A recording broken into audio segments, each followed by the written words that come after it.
안녕하세요. 유연경입니다. 네, 오늘은 우리 초등학교 입학을 앞둔 아니면 한 7살 정도부터 굉장히 고민하는 것들이 있을 것 같아서 우리 연산 수학 문제집 어떻게 하는 게 좋을까에 대한 이야기를 같이 나눠보면 좋을 것 같은데요.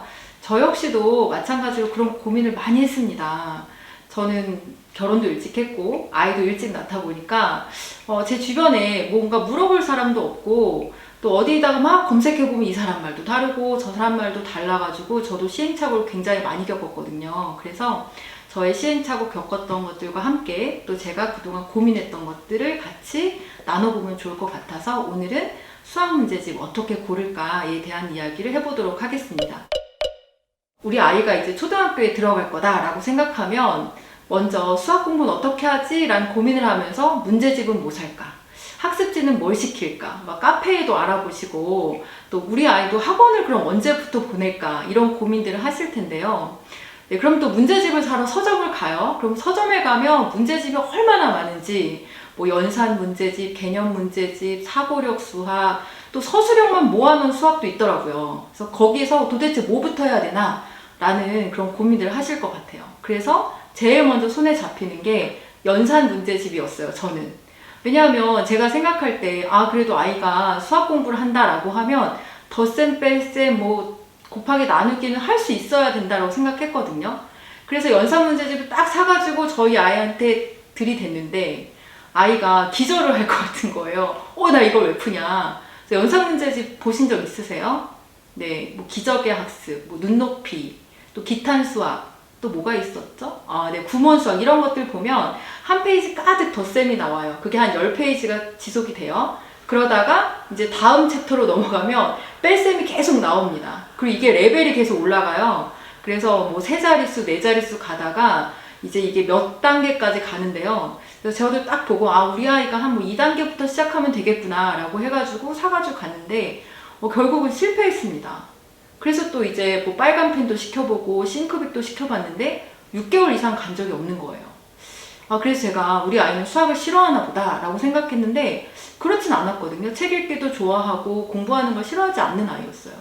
솔직히 말씀드리면 좋아하는 아이였어요. 그래서 제가 너무 고민이 돼가지고 수학 공부 어떻게 해야 되지? 그래서 저희 학교에 수학을 잘하는 아이들한테 물어봤어요. 너 어렸을 때 수학 어떻게 공부했냐? 굉장히 마음이 급했거든요. 근데 아이들이 뭐 문제집도 풀었다, 학원도 다녔다 이런저런 얘기 하는데 제가 그때 좀 연산에 꽂혀 있어가지고 그럼 너 연산 문제집 풀었냐? 그랬더니 아이들 의견이 좀 반반으로 나뉘었어요. 어떤 아이는 했다 라는 애도 있고 어떤 애는 안 했다 라는 애도 있었죠. 그래서 또 물어봤죠. 그러면 그 연산을 했던 게 너의 수학 실력에 도움을 줬다고 생각하냐? 라고 물어보니까 의외로 아이들이 그렇지 않다라고 얘기하더라고요. 그래서 그때 저희 아이가 연산 문제집을 거부했기 때문에 마음의 한편으로는 다행이다 라는 생각을 하면서 그러면 그게 왜 수학 실력에 도움을 안 줬다고 생각하냐니까 그냥 기계적으로 풀었다는 거예요.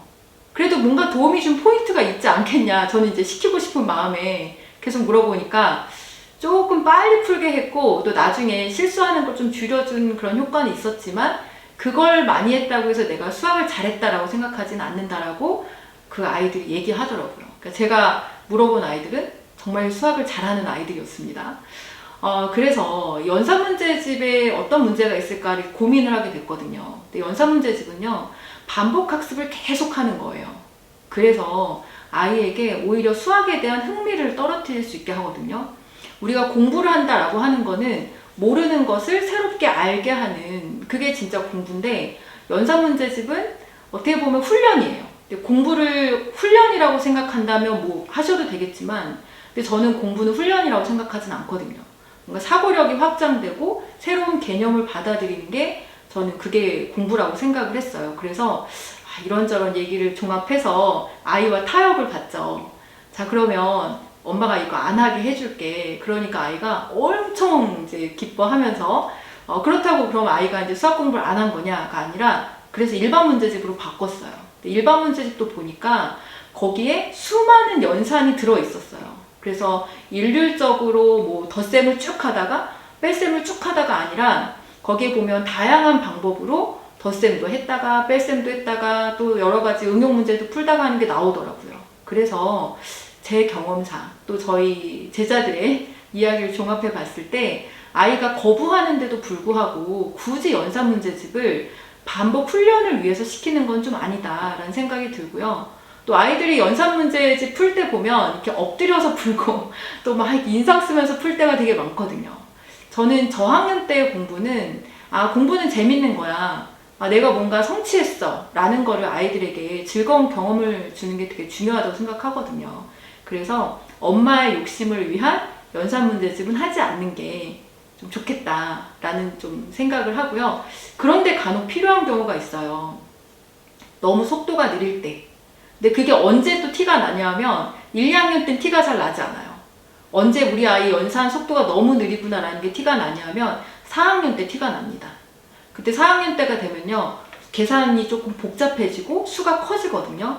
그래서 4학년 때 우리 아이가 정해진 시간 안에, 그러니까 학교에서 하는 어떤 정해진 시간 안에 자꾸 뭔가 과제를 집에까지 들고 온다거나 아니면 형성평가나 뭔가 단원평가를 봤는데 점수가 너무 안 나왔다거나 엄마 시간이 너무 모자라서 그렇게 얘기한다면 우리 아이 연산에 문제가 있을 수 있구나. 아니면 정말 구구단을 못 외울 수도 있어요. 3학년 때까지 계속 덧셈의 원리로 구구단을 하면서 때웠을 수도 있거든요. 네, 그래서 그때 정말 긴급 처방이 필요할 수는 있지만 수학 공부의 시작을 단순 반복 학습인 연산으로 하진 않았으면 좋겠다라는 게 제 생각입니다. 그러면 다음에는 우리 어떤 문제집, 또 우리 연산 문제집만 있는 게 아니에요. 개념 문제집, 서술형 문제집, 또 사고력 문제집 되게 많거든요. 그리고 일반 수업을 위한 문제집도 개념만 있는 게 아니라 개념에서부터 단계별로 나가는 게 있는데 어떻게 선택하는 게 좋을지 그 고민을 같이 나눠보도록 하겠습니다.